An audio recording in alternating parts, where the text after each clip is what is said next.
മാതർമേ മധുകൈടഭഗ്നി മഹിഷപ്രാണാവഹാരോദ്യമേ ഹേലാ നിർമ്മിത ധൂമ്രലോചനമധേ ഹേ ചണ്ഡമുണ്ടാർദിനി നിശേഷീകൃത രക്തബീജതനുജേ നിത്യേ നിശുംഭാവഹേ ശുംഭധ്വംസിനി സംഹരാശുദുരിതം ദുർഗേ നമസ്തേംബികേ.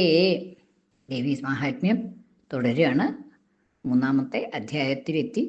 അതിൽ മഹിഷാസുരൻ്റെ സേനാപതികളൊക്കെ മരിച്ചു കഴിഞ്ഞപ്പോൾ മഹിഷാസുരൻ നേരിട്ട് വന്നു, യുദ്ധത്തിനായിട്ട് വളരെ കോപത്തോടു കൂടി നേരിട്ട് വന്നു എന്ന് പറഞ്ഞു.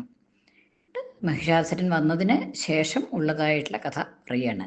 ആ മഹിഷാസുരൻ കാംശ്ചിത് തുണ്ടപ്രഹാരേണ ഖുരക്ഷേപൈസ്തഥാ പരൻ ലാങ്കൂരതാഡിതാംശ്ചാന്യൻ ശൃംഗഭ്യം ച വിദാരിതാൻ വേഗേന കാംശ്ചിദപരൻ നാദേന ഭ്രമണേന ച നിശ്വാസപവനേനാന്യൻ പാതയാമാസ ഭൂതലേ. ആ ഭൂതഗണങ്ങളോടാണ് ആദ്യം യുദ്ധം ചെയ്തത്. അതായത് ദേവിയുടെ ഗണങ്ങളോട് എതിരിട്ടു മഹിഷാസുരൻ എന്നാണ്. ആ ഭൂതഗണങ്ങളെ, ദേവിയുടെ ഭൂതഗണങ്ങളെ നിലത്ത് വീഴ്ത്തിയതാണ് പറയണത്.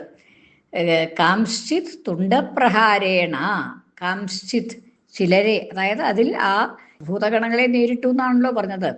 ആ ഭൂതഗണങ്ങളിൽ കാംശ്ചിത് തുണ്ടപ്രഹാരേണ, തുണ്ടം കൊണ്ടുള്ളതായിട്ടുള്ള ആ പ്രഹാരം കൊണ്ട്, തുണ്ടം എന്ന് പറഞ്ഞിട്ടുണ്ടെങ്കിൽ മൂക്ക് എന്നുള്ള അർത്ഥമാണ്. തുണ്ടം സാധാരണയായിട്ട് തുമ്പിക്കൈ എന്നുള്ള അർത്ഥത്തിലാണ് ഉപയോഗിക്കാറ്. അവിടെ ആ തുണ്ടത്തിന് തുമ്പിക്കൈ എന്നുള്ള അർത്ഥമില്ല. എന്താ വെച്ചാൽ ഇതിന് തുമ്പിക്കൈ ഇല്ലല്ലോ മഹിഷത്തിന്. അപ്പോൾ അവിടെ ആ മുഖത്തിൻ്റെ അഗ്രഭാഗം കൊണ്ട്, മൂക്കുകൊണ്ട് എന്നൊക്കെ എടുക്കാം. അങ്ങനെയുള്ളതായിട്ടുള്ള ആ തുണ്ടപ്രഹാരം കൊണ്ട്, മോന്ത എന്നുള്ള അർത്ഥം, മുഖത്തിൻ്റെ അറ്റം, ആ തുണ്ടപ്രഹാരേണ, അതുകൊണ്ടുള്ള പ്രഹാരം കൊണ്ട് ചിലരെ വീഴ്ത്തി. പിന്നെ ഖുരക്ഷേപൈഹി തഥാപരാൻ, തഥാ അപരാൻ, അപ്രകാരം തന്നെ അപരാൻ വേറെ ചില ഭൂതഗണങ്ങളെ ഖുരപ്രക്ഷേപൈഹി, ഖുരം കൊണ്ട്, കുളമ്പ് കൊണ്ട് അടിച്ചിട്ട്, ആ തൻ്റെ കാലുകളിലെ കുളമ്പ് കൊണ്ട് അടിച്ച് വേറെ ചില ഭൂതഗണങ്ങളെ വീഴ്ത്തി. ഖുരക്ഷേപൈഹി തഥാ, ക്ഷേപം ച എറിയല്, കാലുകൊണ്ട് എറിഞ്ഞിട്ട്, കാലുകൊണ്ട് എറിയാച്ച കുളമ്പ് കൊണ്ട് അടിച്ചിട്ട് എന്നർത്ഥം. കുളമ്പ് കൊണ്ട് അടിച്ച് വേറെ ചിലരെ വീഴ്ത്തി എന്നാണ്. ലാങ്കൂല താടിതാംശ്ചാന്യാൻ, അന്യാൻ വേറെ ചിലരെ ലാങ്കൂല താടിതാൻ ച, ലാങ്കൂലം കൊണ്ട്, വാലുകൊണ്ട് അടിച്ചിട്ട് വേറെ ചിലരെ വീഴ്ത്തി. ലാങ്കൂലം കൊണ്ട് താടിതന്മാരായിട്ട് അടിക്കപ്പെട്ട് അന്യാൻ വേറെ ചിലരെ വീഴ്ത്തി. ശൃംഗാഭ്യാം ച വിദാരിതാൻ, ശൃംഗാഭ്യാം കൊമ്പുകളെ കൊണ്ട് വേറെ ചിലരെ വീഴ്ത്തി എന്നാണ്. വിദാരിതാൻ, അങ്ങനെ വിദാരിതന്മാരായിട്ട്, ഇത് കീറപ്പെട്ടുകൊണ്ട്, ശരീരം മുറിച്ചുകൊണ്ട്. ശൃംഗാഭ്യാം എങ്ങനെയാണ്, കൊമ്പുകളെ കൊണ്ട് വേറെ ചിലരെ, അതായത് ഓരോരുത്തരെ മഹിഷൻ ഒന്നല്ലേ ഉള്ളൂ. അപ്പോൾ ആ മഹിഷാസുരൻ തൻ്റെ തുണ്ടം കൊണ്ട് ചിലരെ വീഴ്ത്തി, ഖുരം കൊണ്ട്, കുളമ്പ് കൊണ്ട് വേറെ ചിലരെ, ലാങ്കൂലം കൊണ്ട്, വാലുകൊണ്ട് അടിച്ചിട്ട് വേറെ ചിലരെ, അങ്ങനെ ഓരോരുത്തരെയും അടിച്ച് കുറേ ഭൂതഗണങ്ങളെ കൂടെ വീഴ്ത്തി എന്നാണ്. വേഗേന കംശ്ചിതപരാൻ നാദേന ഭ്രമണേന ച നിശ്വാസപവനേനാന്യൻ പാതയാമാസ ഭൂതലേ. ചിലരെ വേഗം കൊണ്ട്, അതായത് ആ വേഗത്തിൽ തന്നെ ഉണ്ടാകുന്നതായിട്ടുള്ള ശബ്ദവും ഭൂമി കുലുങ്ങിയിട്ടുണ്ടാവണതായിട്ടുള്ള ഒരു വേഗതയുണ്ടല്ലോ, അങ്ങനെ ആ വേഗത കൊണ്ട്, നാദേന നാദം കൊണ്ട്, ശബ്ദം കൊണ്ട്, ഭ്രമണേന അവരെയൊക്കെ ആ നാദം കൊണ്ടും വേഗം കൊണ്ടും ഉണ്ടായതായിട്ടുള്ള ആ ഭ്രമണം കൊണ്ട് ചുറ്റിത്തിരിഞ്ഞു ഭൂതഗണങ്ങളെന്നാണ്. അപ്പോൾ അങ്ങനെ ആ വേഗം കൊണ്ട് ചിലർ നിലത്ത് വീണു എന്നാണ്. നിശ്വാസപവനേന അന്യാൻ വേറെ ചിലരെ നിശ്വാസപവനം കൊണ്ട്, ശ്വാസവായു കൊണ്ട്, ആ ശ്വാസവായുവിൻ്റെ ശക്തി അതുകൊണ്ട് വേറെ കുറേ ഭൂതഗണങ്ങൾ നിലത്ത് വീണു എന്നാണ്.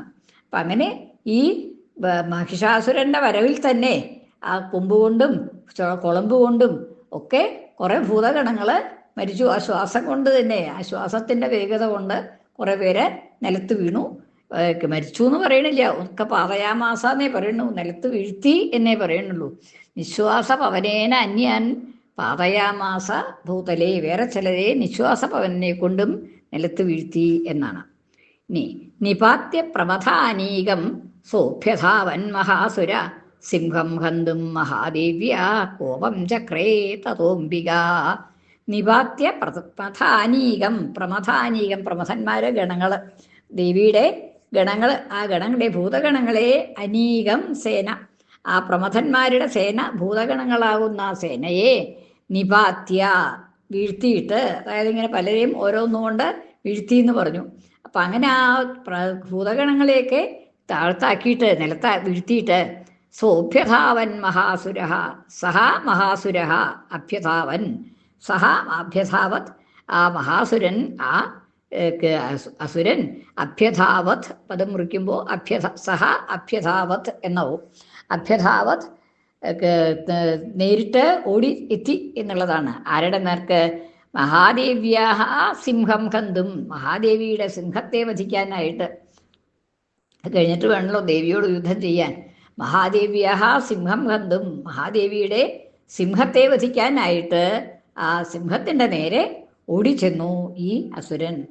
ഭൂതഗണങ്ങളെ കുറെ പേരെ നിലത്ത് വീഴ്ത്തി അതിനുശേഷം ദേവിയുടെ സിംഹത്തെ ഹനിക്കാനായിട്ട് സിംഹത്തിൻ്റെ നേരെ അടുത്തു എന്നാണ്. മഹാദേവ്യാ സിംഹം ഹന്തും, മഹാദേവിയുടെ സിംഹത്തെ ഹനിക്കാനായിട്ട്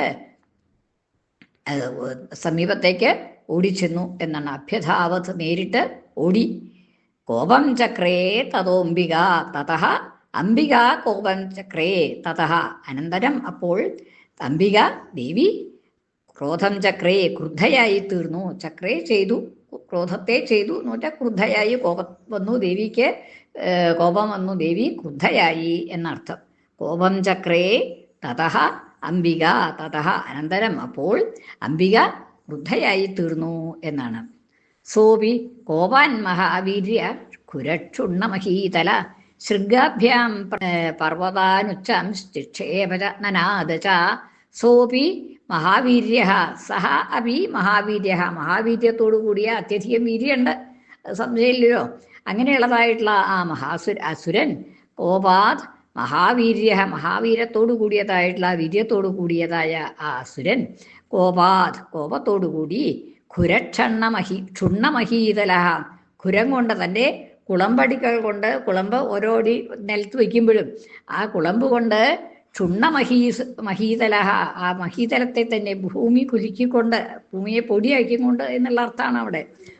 ക്ഷുണ്ണ മഹീതല, അതിനെയൊക്കെ ചവിട്ടി കുഴച്ചിട്ട് ക്ഷുണ്ണമഹീതല ശൃംഗാഭ്യാം പർവ്വതാനുച്ചാൻ, ശൃംഗാഭ്യാം തൻ്റെ കൊമ്പുകൾ കൊണ്ട്, ശൃംഗാഭ്യാം കൊമ്പുകളെ കൊണ്ട്, 2 കൊമ്പുകളാണ്, അപ്പോൾ അതാണ് ദ്യോജനം.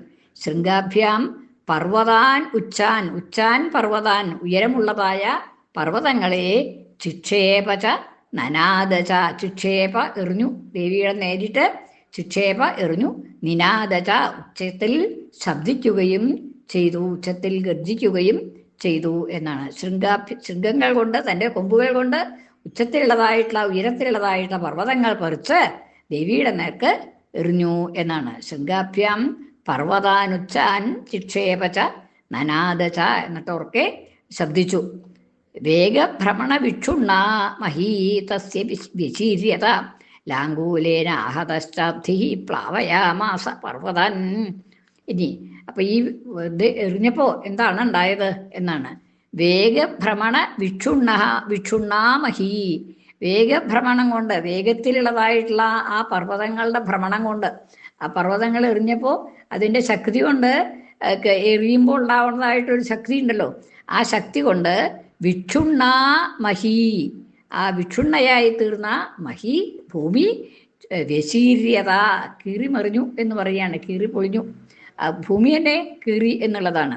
വിക്ഷുണ്ണാ ഭൂമഹി വ്യശീര്യത ലാംഗൂലേന ആഹതശ്ചാബ്ധി, ലാംഗൂലേന ആ വാലുകൊണ്ട്, അത് ഇതെറിയുമ്പോൾ വാല് പൊക്കൂലോ, അങ്ങനെ ആ വാലിൻ്റെ ഇളക്കം കൊണ്ട് ലാംഗൂലേന ആഹത, അത് സമുദ്രത്തിൽ എത്തി എന്നുള്ളതാണ്. ആ വാല് അത്ര വലിയ ആകാരമാണല്ലോ ഉണ്ടാവുക.